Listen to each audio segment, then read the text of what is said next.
Welcome everybody. I am DM Galabond, and this is Monster Monday.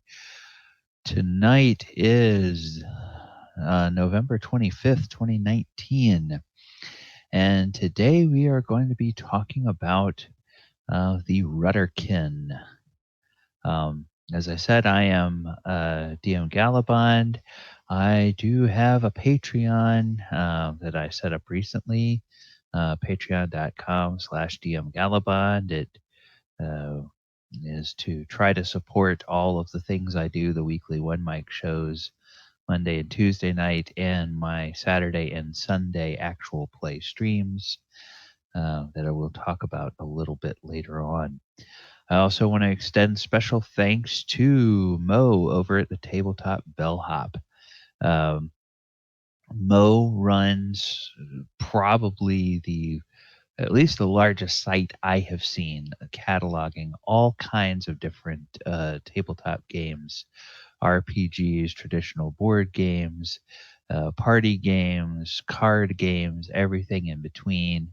And he also has several very large indexes of Twitch streams, of YouTube channels, and of audio podcasts that deal with all kinds of actual play um, for all sorts of games, um, RPGs, board games, everything like that, as well as a whole catalog of people who do analysis and news and everything, announcements, reviews, all that kind of stuff. And so a couple of weeks ago, Mo added me to his index for streaming channels, and I really appreciate that. All right. Hey, welcome, Gonti. Welcome. All right. So tonight we are going to be looking at this lovely guy, the Rutterkin. And the Rutterkin is in 5th edition. He's a D&D Beyond. And yeah, he's kind of ugly. Um, and we'll talk about my other shows. The Saturday, my actual play original edition D&D game is called The History of D&D.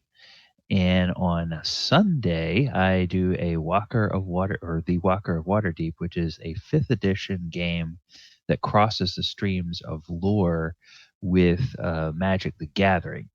And Gonti, who is in the chat tonight, is actually one of the cast members on that show as well. And we had a really fun session yesterday, and the game has really hit a nice stride now. So we're getting a lot of good RP and character development, as well as some pretty decent fighting and a fairly decent plot that the DM is trying to cobble together, um, and the players are trying desperately to take off the rails, and that's always been fun.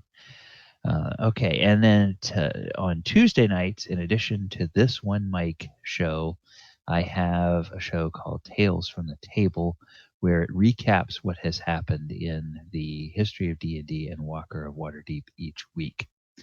All of those shows are right here on this very Twitch channel. And then, as I said before, I have my Patreon. And yes, I am plugging that a lot. And there are reasons, as you will see a little bit later in the show tonight. Okay, so this Rutterkin. What exactly is a Rutterkin? Well, it's a breed of warped demon. And in every edition, there's a little bit of a different origin story. 5th edition, actually, they're just they just are that. They're just a breed of warped demon, is their origin story. They roam the abyss in packs, and that really should be abyss with a capital A. They roam the abyss in packs, looking for intruders, and they're sort of in the edges of the abyss that are closest to your planes. They're kind of on the outer edges of the abyss. attack their prey with terror that first immobilizes their prey and then warps them. And this warping um, allows them to get, to get attacked by other things. And if they fall, if a victim falls to 0 hit points while it is suffering from this warping plague, it turns into a low-level abyssal wretch, and those wretches follow along the Rutterkin to kill and destroy in their wake. It's kind of like for people who are of a certain age and remember the long, strange trips of the never-ending Grateful Dead tours and all the deadheads that would go following them around. You can sort of think of the Rutterkins as kind of an abyssal evil Grateful Dead, and all of these abyssal wretches being sort of the deadheads that follow them around. But instead of listening to music and selling beads in the parking lots and dropping acid, they maim and kill people when they come across them. All right, so let's talk a little bit about the lore of this monster. And all the images that I use, most of the images that I use in these, if they're not out of a source book, they usually come from Pixabay. And so I like to put up the information on who the artist is and where you can find those images. All right. There's really not an origin story for the Rutterkin in 5e, as I mentioned, but that exists in earlier versions. Way back in second edition, the Rutterkin were said to have originated with humans from the prime material plane, which, if you're familiar with fifth edition, that's what they now call the natural world. And these humans experimented with planar and probability travel, and they discovered the abyss, and they were enslaved by the Tanari. The Tanari is like an ancient name for demons, just like the Batezu is an ancient name for the devils. And the Rutterkin were twisted by unknown energies, and they became so reviled that they were outcast even by other Tanari. And they're so bad that they're not even used as cannon fodder in the Blood Wars. Um, so they really had they really were a sad sack back in second edition, and time hasn't done anything for their looks. Obviously, they're really ugly and twisted and everything, and so hideous that not even other demons want anything to do with them. All right, so we talk a little bit each week about the creature type. And the Rutterkin are a fiend or a demon. And this was just a really nice, kind of cool demon mask thing that I found on Pixabay. In 5e Property of Fiends, they are extraplanar outsiders. So they're classified as outsiders from not from the natural world or its tangent planes. Devils and demons specifically are evil fiends that hail from the lower planes, so from the abyss, and demons are chaotic evil. Um, devils are um, devils are lawful evil. So it's like devils would be kind of like your organized crime or your those types of people. They would be sort of your Godfather syndicate thing. The demons would just be like I don't know, like a total random mob of um, crazy people that's just destroying things based on pure emotion, and don't really have any sort of plan or um, or strategy in mind with what they do. So, their terrain. We always talk a little bit every week um, about where they come from. Oh yes, and as Gonti says, the lawful evil and the chaotic evil, they hate each other. The demons and the devils, they really do not get along. They really dislike each other. So in the wild, you will encounter the Rutterkin in the abyss, obviously, because they are demonic. Now, elsewhere, where else might it be logical or semi logical to encounter them? It could be perhaps in the aftermath of an adventure like Out of the Abyss. So, anyone who's played through or knows the story of that fifth edition published adventure, the some of the demon lords were summoned from the abyss into the Underdark by a misguided priest of Lolth, and so along with those demon lords, a lot of other stuff got summoned in. So you might imagine that bumping around the Underdark somewhere, there could be packs of these Rutterkin and perhaps some of the abyssal wretches that are sort of left over and that wandered off down a tunnel somewhere and never got offed by the drow or the other denizens of the Underdark that were out there hunting all of those things. And as relatively weak creatures of the abyss, they would not survive long outside their native habitat. Yes, those damn drow. Yes, Gonti, those damn drow. Um, uh, so they do have that fear mechanic, but they're their threshold for that fear mechanic is fairly low. So as you get characters that are higher and higher level and other creatures that are, higher and higher CR, they would resist that fairly easily. And because these guys are relatively weak in terms of their hit points, they just get, torn to pieces and sent back to the abyss from whence they came.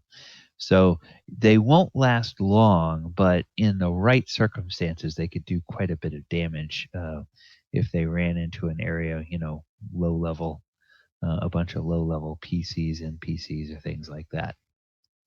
So now, another thing I like to talk about with the monsters every week is their flavor features, and to me, I consider flavor features those non mechanical elements of the monster.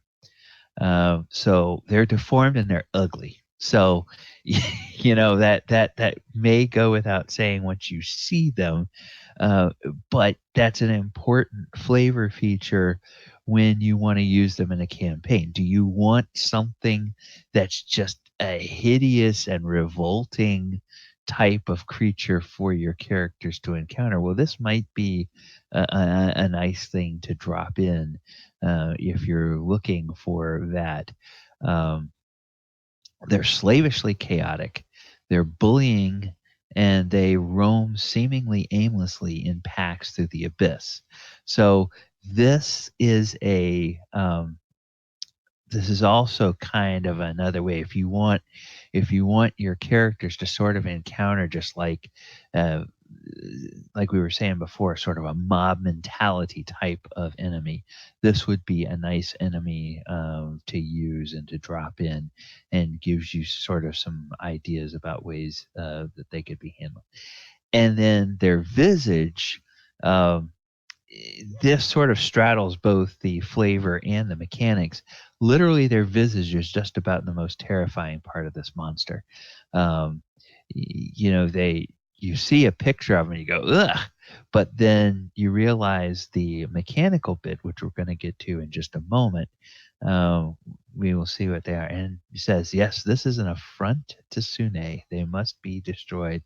Oh, absolutely, yeah. Sokala, she'd be forming all kinds of little war parties to go out and just chop these guys up to bits and send them back from whence they came. So now we get into the aforesaid the mechanical features of the monster. And this, my subtitle title for this section is always "What makes the monster tick." Um, they're CR2, so like I said, they're relatively low level. AC 12, so they're pretty easy to hit. 37 hit points, so they can absorb a few hits, but they're not going to be a really terribly tough monster for a party that gets like into out of tier one. They are immune to poison damage. They're resistant to cold, fire, and lightning damage. Now, in terms of their conditions, they're immune to being charmed, frightened, and poisoned. Now, with looks like theirs, I should certainly hope they're immune to being frightened because if they could be frightened and they look that ugly, okay, that would be, a really easy thing to do is just run around and hold up a mirror. It's that would that would be kind of an easy way to defeat these guys if they weren't immune to fright.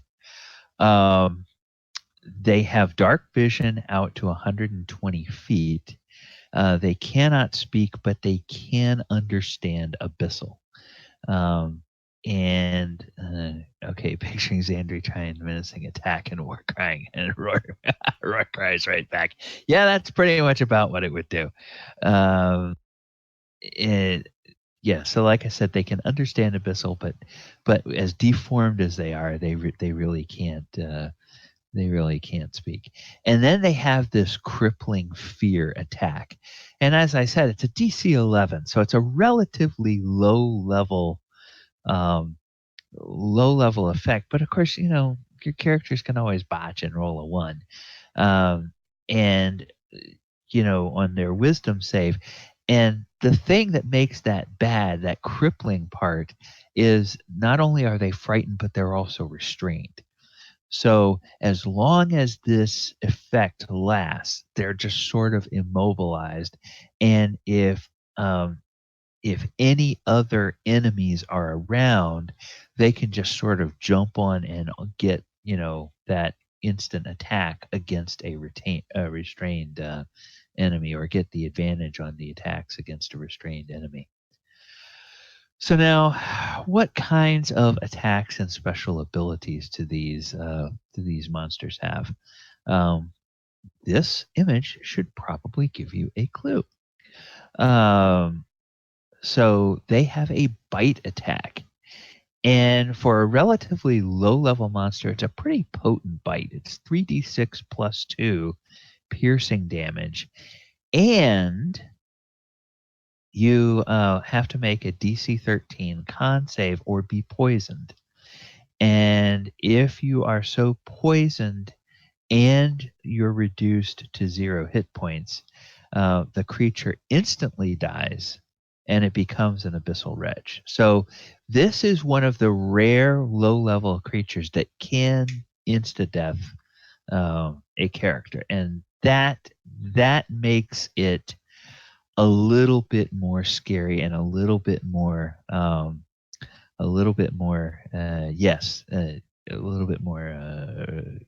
horrible to face these.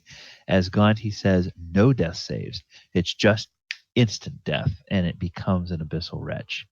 Um, Now, the wretch is a CR 1/4 demon, AC 11, 18 hit points, has one bite for 1d8 plus 1 piercing damage, and no other special attacks. So it this thing is almost like an undead answer to something like or not. I'm not an undead, but an abyssal answer to something like a ghoul, where a ghoul can kill something and raise it as a zombie. These guys kill something and raise it as a really low level demon. So it's a little bit of a parallel there already. Um, and then Rutterkin and other additions. Now, there's a reason I have a picture like this, which we will get to. Um, and that is, it's a plug for my Patreon, because I do not have all of the sources, although I was able to find websites where people have published the um, stat blocks, but they don't always publish the images. So I don't always have the ability to get images for some of these other things. With building up some patrons and having a little bit of that gives me the opportunity to go out and purchase some of these other supplements. So then I can go ahead and provide images from those supplements and links to where you can purchase copies of those supplements for yourself. So the first appearance of this was all the way back in what's commonly referred to as first edition, Advanced Dungeons and Dragons. And they were actually introduced not necessarily in a source book, but in a module called The Lost Caverns of Juzcanth, which was written by Gary Gygax. So you can thank Uncle Gary for these monsters. And then they were later published in the Monster Manual 2, which came out in 1983. Like I said, I don't have the full stat blocks or the images for the monster from this edition because I don't have those resources. So if I could get a hold of those, I would be able to tell you more about what the Rutterkin in its original form was like. Now, in second edition, this is an image of the Rutterkin. And this is from the Monstrous Compendium, Outer Planes, Outer Planes source book.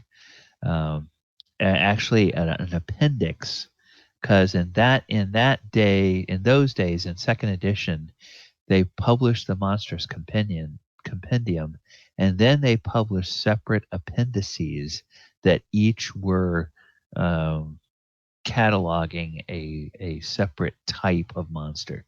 So there was one from the Outer Planes here. Now in this edition, they were telepaths, and they attacked with a variety of weapons, including something called a snap tongue. And what that snap tongue would do is it kind of had it had sort of a jaw-like mechanism at the end of it, and when it would attack, if they hit, it would grapple basically grapple the opponent, and they couldn't attack anybody else. But as long as they had that opponent in the snap tongue, every round they could deal automatic damage to it. So it's 2d4 on the initial hit, and then ongoing damage until the defender hit the weapon with an attack to knock it away. They also have, as evidenced in the image, their lovely claws, which they could attack with. And in this edition, they also possess the ability to fly, the ability to cause fear, the ability to use telekinesis, and the ability to gate in other demons. So they were a little bit more nasty in second edition than they are today, and a little bit more terrifying because of those additional abilities that they had. And yes, as I said before, it appeared in the Monsters Compendium volume Outer Planes. All right, now in third edition, they appeared in the Book of Vile Darkness, which came out in 2002. And in third edition, they were CR3, AC 18, 32 hit points, with damage resist 5/silver. What that means in the parlance of third edition is every time you hit it, it would resist the first 5 points of damage unless you were using a silver or better weapon. So if you hit it with a silver weapon or a magic weapon, it would take all the damage. If you just hit it with a normal weapon that wasn't silver or magical, you basically remove the first 5 points of damage. It just ignores. In this edition, they wielded twin double-bladed axes. And so it was basically like instead of a big two-handed battle axe with two heads think of a smaller hand axe, but with two heads. And they would wield these each one-handed, two-weapon fighting style, and they could also summon in other demons. And at will, they could cast darkness, they could cause fear, and they could use telekinesis. And then once per day, they could cast desecrate. Once again, no image on this because I do not have the source book. So, plug for the Patreon. Okay, now we get up to the current date, and of course, there's no fourth edition version because, as I've learned through tracing the history of a lot of these monsters, there's quite a few of the monsters that were introduced early in early editions of the game that just don't appear at all in fourth edition. And fourth edition had, some of the standard monsters, but then it introduced a whole lot of its own things, and it'll be curious to see how many of the things that appeared for the first time in fourth edition actually wind up going on into future editions as they keep going. And hopefully that's quite a ways off because every edition is quite expensive to build up your full library of books. And then about the time they figure they can't monetize that one anymore, they come out with another edition.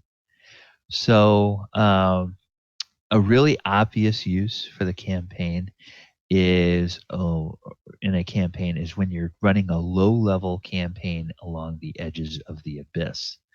Um, and you can also put them in areas where there's a weak boundary between the abyss and the natural world or the material plane. So you could take something like that story element um, out of the abyss adventure and say that because those demon lords were gated into the underdark, it kind of made a weak barrier between the abyss and the underdark there. Now there's also a new adventure that they just dropped, and I did a quick scan through the Avernus adventure that just came out within the last couple of months, and I have not seen these in that adventure. I kind of thought that they might feature in that adventure and they might be used, but these actually came out in, I believe it's in Mordenkainen's Tome of Foes is where they came out for fifth edition. Um, so you could also have in a campaign where a demon lord or a stronger power on the abyss has gated some low level minions onto the natural world or some other plane where the PCs are adventuring. Conversely, it might be that a group of Rutterkin did something to annoy a demon lord, and he or she expelled them just sort of randomly out of the abyss, and they just kind of plopped down somewhere in whatever campaign setting your characters happen to be adventuring in.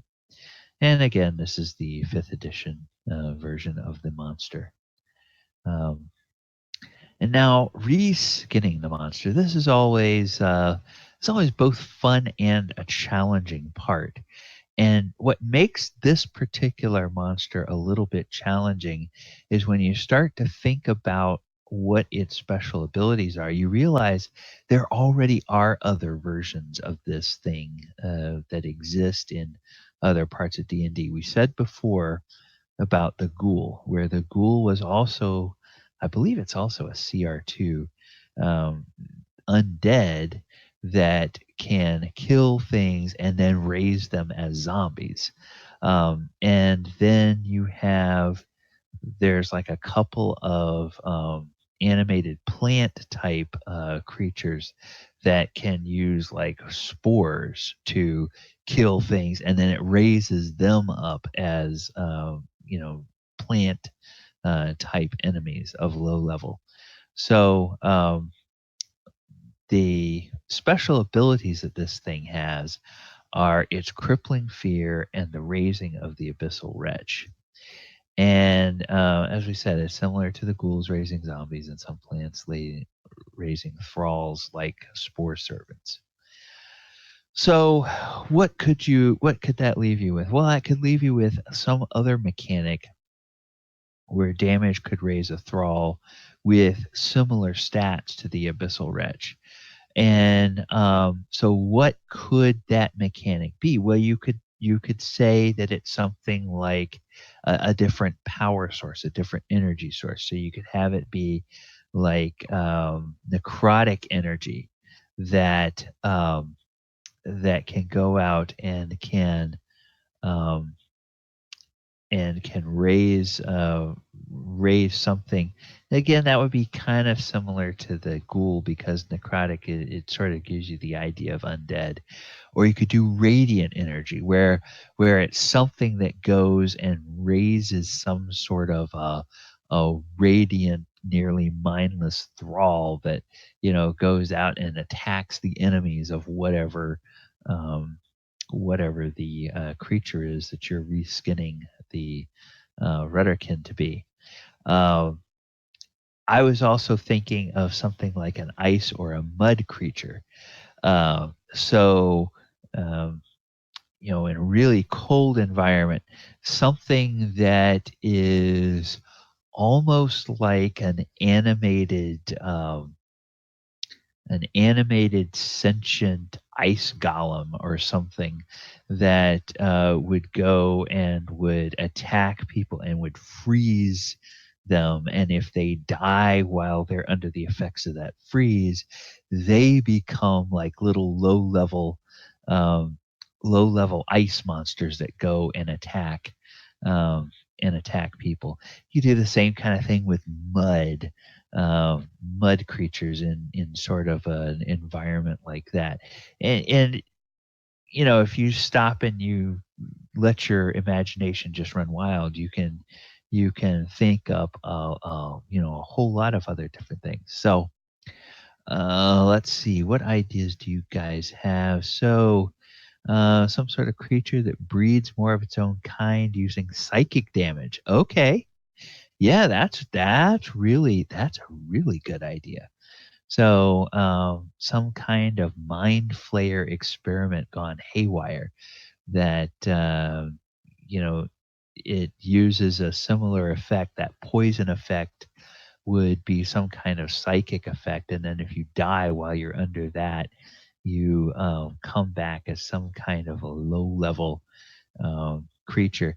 I think just like the abyssal wretches, those creatures probably wouldn't have any special damage types, but they would just be an annoying um, you know, additional enemy on the battlefield that your party has to deal with. All the more hair raising if it's actually a party member that gets turned into one of those things, and then you have to deal with trying to stop that and then realizing, oh crap, Bob's really dead. that's not that's not just Bob's just not under the effect of anything anymore. Bob's dead. We gotta take him somewhere where he can get raised from the dead, or whatever you would want to say needs to be done. And whether there has to be some sort of cleansing of the corpse before something can be raised. What else do we have? The famous fungus species. Yes, turns ants into zombies and uses their corpses to spread more spores. Um, oh yeah, yeah, yeah. One species of wasp lays its egg in a spider, and the larvae eat the spider alive. Ugh, yes, that is. Yeah, that's a real world type of example almost of something like this. The more you play D&D, the more you realize that there's um, a lot of influences on D&D from actually from nature, and you go, oh crap, that really happens, and it's funny. But a giant parasite egg laying, ooh, yes, yes, a giant wasp could easily frighten the hell out of your humble DM as well. Maybe the larvae mind control the corpse, but they're weak compared to mom. Okay, yeah, at least until they grow up. Yeah, yeah, that's you might have it be well, you're kind of onto something there. You might have it be where instead of the um, abyssal wretch being a completely separate monster like it is for the Rutterkin, the spawn is actually a juvenile version of whatever it is, and then maybe there's some sort of stage, like a cocoon-like stage in the middle of its life cycle, where they pupate from the larval stage into the mature stage, and maybe maybe you have a place where your party goes in and finds um, a lot of those pupae and is trying to figure out, okay, what are these things and why are they in all these little husks, and then maybe crack, crack, crack, crack, crack, crack, crack, crack. They all start to hatch. Ugh, yes, yeah, that would be truly terrifying. Yes, that is a indeed. That's very okay. Yes, and this again, of course, is from Pixabay. Um, and I was just trying to find something kind of melting because it's like it just felt like that was a good yes. And Pete is oh dear, Pete isn't here. Yes, because Pete is playing in your game now. Okay.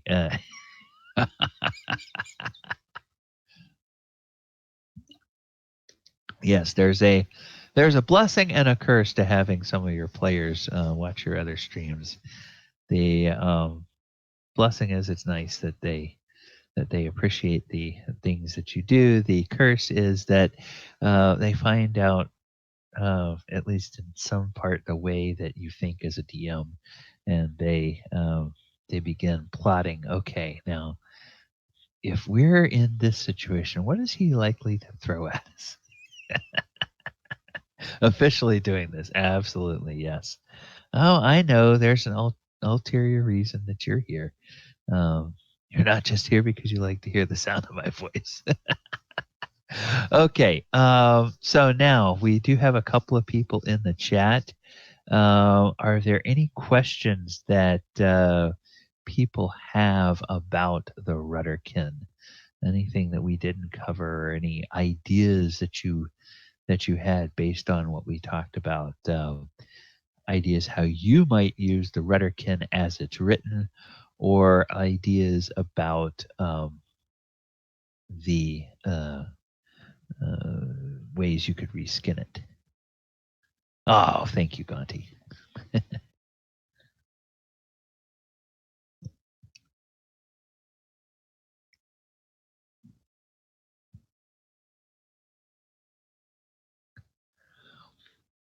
What's next week? What's next week, you ask? I can actually answer that question. And I need to actually open up a file because I did not have that open. To begin with, upcoming Monster Mondays. Oh, yes. Next week is a variant on the ogre. It's called I call it the Boston ogre because there's actually a creature out there called the Oga Howda. So it's we will be looking at that particular creature, and it will probably devolve a little bit um, into more of uh, the the line of actual ogres itself. But this is a pretty interesting variant on the ogre. There are several really nasty variants on ogres. that are out there that can be used in campaigns. And so the Ogre Howdah is the special focus of next week's Monster Monday. The what? Well, you'll just have to wait until next Monday's stream to find out more about it. Yeah, then we're having a little bit of fun in December. Actually, we're going to talk about a few creatures, including, I think, on the 30th of December, might actually have a co-host for that one when we talk about the Nightmare. So we will just have to see how that works out. But yes, potentially. Yes. So I will need to get with said potential co-host and plot out what we might want to be talking about with that one. So that gives me yet another thing on my to-do list for my time off this week. Speaking of time off this week, Thursday is Thanksgiving. And so for everyone who's watching live tonight and everyone who will watch between now and Thursday, I hope you all have a wonderful and happy holiday. Said potential co-host needs to get sources written up in proper MLA format. Okay. Proper MLA format is only for potential co-host own sanity. The the, the we won't necessarily hold anybody to that on the actual stream. Yes. Yes. Happy Thanksgiving to everyone. And I will be back tomorrow night at 8 p.m. for Tales from the Table. We'll recap what happened on Saturday in the history of D&D. Spoiler alert, there was lots of fighting. And then talking about what happened on Sunday in the Walker of Waterdeep. Spoiler alert, there was a lot of character development in that game. So, and there was a little bit of combat in that game as well. Yes, Amish, yes, thank you. Happy Thanksgiving to you as well. Hope you guys don't suffer any more bad weather out there in the Vegas area. Certainly hope everything gets taken care of with your neighbor there rather swiftly and that nobody was injured in that. Well, for now, I am going to go ahead and sign off. And as I do each week, I will just say, watch out for the monsters under the bed. Good night, everyone, and we'll see you tomorrow.